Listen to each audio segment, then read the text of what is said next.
하나님을 사모함으로 예배의 자리에 함께 하신 모든 성도님들을 예수님의 이름으로 축복합니다. 오늘 함께 나눌 하나님의 말씀은 느헤미야 13장 23절부터 31절까지의 말씀입니다. 거룩하신 하나님의 말씀입니다. 그때에 내가 또 본즉 유다 사람이 아스돗과 암몬과 모압 여인을 맞아 아내로 삼았는데 그들의 자녀가 아스돗 방언을 절반쯤은 하여도 유다 방언은 못하니 그 하는 말이 각 족속의 방언이므로 내가 그들을 책망하고 저주하며 그들 중 몇 사람을 때리고 그들의 머리털을 뽑고 이르되 너희는 너희 딸들을 그들의 아들들에게 주지 말고 너희 아들들이나 너희를 위하여 그들의 딸을 데려오지 아니하겠다고 하나님을 가리켜 맹세하라 하고 또 이르기를 옛적에 이스라엘 왕 솔로몬이 이 일로 범죄하지 아니하였느냐. 그는 많은 나라 중에 비길 왕이 없이 하나님의 사랑을 입은 자라. 하나님이 그를 왕으로 삼아 온 이스라엘을 다스리게 하셨으나 이방 여인이 그를 범죄하게 하였나니 너희가 이방 여인을 아내로 맞아 이 모든 큰 악을 행하여 우리 하나님께 범죄하는 것을 우리가 어찌 용납하겠느냐. 대제사장 엘리야십의 손자 요아다의 아들 하나가 호른 사람 산발랏의 사위가 되었으므로 내가 쫓아내어 나를 떠나게 하였느니라. 내 하나님이여, 그들이 제사장의 직분을 더럽히고 제사장의 직분과 레위 사람에 대한 언약을 어겼사오니 그들을 기억하옵소서. 내가 이와 같이 그들에게 이방 사람을 떠나게 하여 그들을 깨끗하게 하고 또 제사장과 레위 사람의 반열을 세워 각각 자기의 일을 맡게 하고 또 정한 기한에 나무와 처음 익은 것을 드리게 하였사오니 내 하나님이여, 나를 기억하사 복을 주옵소서. 아멘. 느헤미야는 쉼없이 52일 동안 성벽 재건을 향해 달려왔고 마침내 이스라엘 백성들과 함께 성벽을 하나님께 봉헌했습니다. 그러나 봉헌이 끝이 아닙니다. 그 다음이 중요했습니다. 바로 느헤미야의 사명은 성벽 재건과 함께 신앙개혁, 곧 믿음의 삶을 온전히 회복하는 것이었습니다.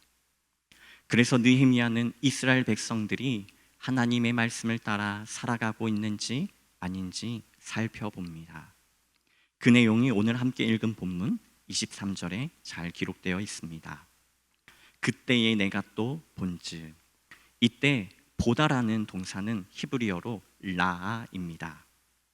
이 단어의 본래 의미는 겉모양만 살피거나 훑어보는 것이 아닙니다. 대충 보는 것이 아닙니다. 본래의 의미는 자세히 살펴보고 감찰하고 점검한다는 의미를 가지고 있습니다. 왜 느헤미야는 이스라엘 백성들의 생활을 살펴보고 점검했을까요? 다른 것이 아닙니다. 이스라엘 공동체 안에 어떤 문제가 있는지 점검하고 또 확인해서 그 문제를 고쳐주려는 의도를 가지고 있습니다. 이를 통해서 느헤미야가 발견한 문제는 바로 이스라엘 사람들과 이방 사람들의 결혼이었습니다. 그들이 낳은 자녀들 중에는 유대 언어를 알지도 못하고 배우지도 못한 자녀들이 있었습니다. 이것은 곧 하나님의 말씀을 배우지 않았고 앞으로도 배우지 못한다는 것을 의미하는 것이지요. 반대로 이방 나라의 언어를 배우고 문화를 배우며 자라갑니다. 바로 이방인으로 성장해 갑니다. 말이 좋아 이방 문화이지 바로 우상숭배입니다. 우상숭배는 하나님과 그리고 하나님의 말씀과 멀어지게 하죠. 그 유명한 이스라엘의 솔로몬 왕도 이방 여인과의 결혼으로 그로 인하여 우상숭배를 함으로 하나님의 심판을 받았습니다. 그래서 느헤미야는 안타까움과 거룩한 분노를 가지고 이방 여인과 결혼한 사람들을 데려다가 벌을 주고 다시는 이스라엘의 자녀들을 이방 사람들과 결혼시키지 않겠다는 맹세를 받습니다. 심지어 대제사장 엘리야십의 손자 유다의 아들 가운데 한 사람도 이방 여인과 결혼했습니다. 느헤미야는 그 누구보다 말씀대로 살아가야 할 대제사장 가문에서 이런 일이 일어났다는 것을 용납할 수가 없었습니다. 그래서 그를 유다 공동체에서 아예 내쫓습니다. 성벽 재건 후 새로운 방향을 향하여 달려가야 할 이스라엘 공동체에 이런 문제가 있다는 것은 심각한 일이었습니다. 그래서 이 일을 느헤미야는 원칙대로 처리했습니다. 왜냐하면 지금 당장 잘못된 일을 바로잡지 않으면 이 일이 나중에 또 반복될 수 있기 때문입니다. 그래서 이러한 일이 반복되지 않도록 느헤미야는 확실히 했던 것입니다. 이어서 느헤미야는 신앙개혁의 핵심인 예배 회복을 위해 제사장들과 레위 사람들을 정결하게 하며 직분을 세워갑니다.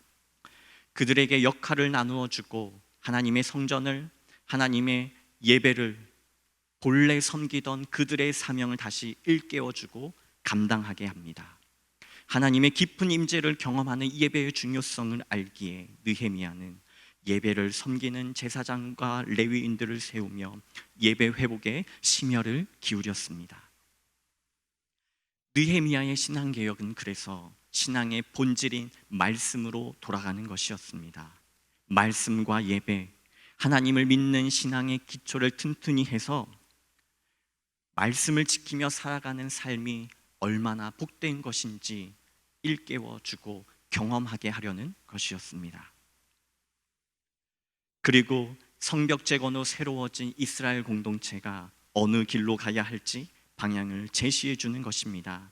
그 방향은 바로 신앙의 본질인 말씀의 회복, 이를 통해 하나님의 백성이라는 이스라엘의 정체성을 온전히 회복하려는 신앙 개혁입니다. 오늘은 10월 31일입니다. 특별히 1517년 오늘 마르틴 루터의 종교 개혁이 있었습니다. 기독교 역사 속에서 나타난 신앙 개혁이 늘 그렇듯이 루터의 종교 개혁 역시 변화와 변혁을 추구하는 것이 아니었습니다. 변하지 말자는 것이었습니다.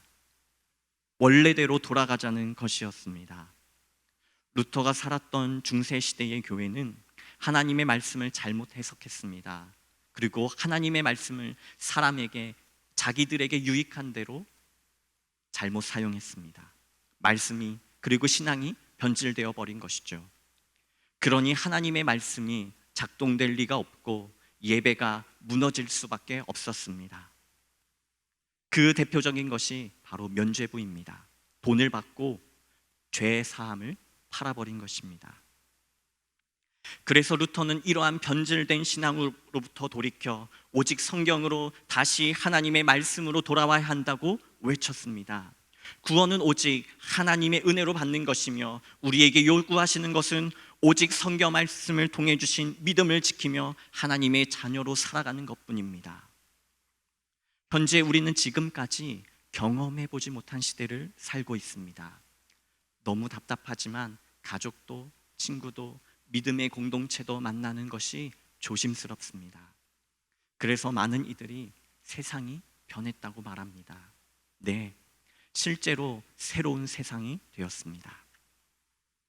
하지만 겉으로 보여지는 세상이 변했다고 해서 우리의 내면이, 우리의 신앙이 변화될 필요는 없습니다.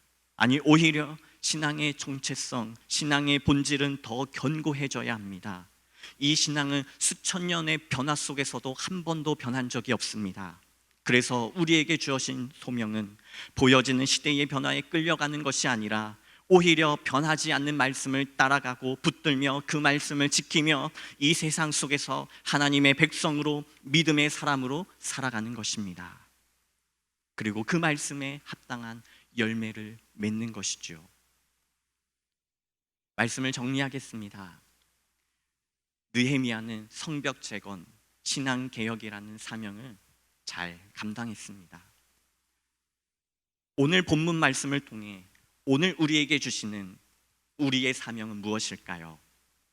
하나님의 말씀을 회복하여 거룩히 구별되어 하나님의 성전을, 예배를, 믿음의 공동체를 섬기며 세워가는 것입니다. 말씀의 회복을 통해 소명과 사명, 곧 사역의 자리로 나아가는 것입니다. 하나님의 시선으로 하나님의 심장을 가지고 하나님의 손과 발이 되어 우리에게 주신 귀한 직분과 사명을 감당하는 것입니다. 하나님이 허락하신 자리에서 사명을 감당하며 살아가는 우리를 통해 오늘날 교회가 세워지고 예배가 회복되어질 것입니다.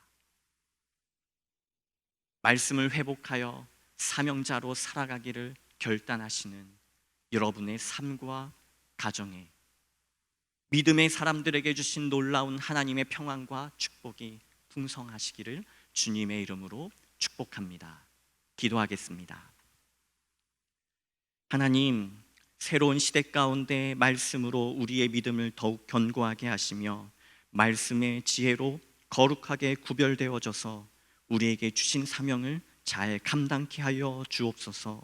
이 가을에 풍성한 믿음의 열매를 맺으며 하나님이 허락하신 믿음의 삶을 온전히 걸어가게 하여 주옵소서. 우리의 인도자 되시며 지금도 우리와 함께 하시는 예수 그리스도의 이름으로 기도합니다. 아멘.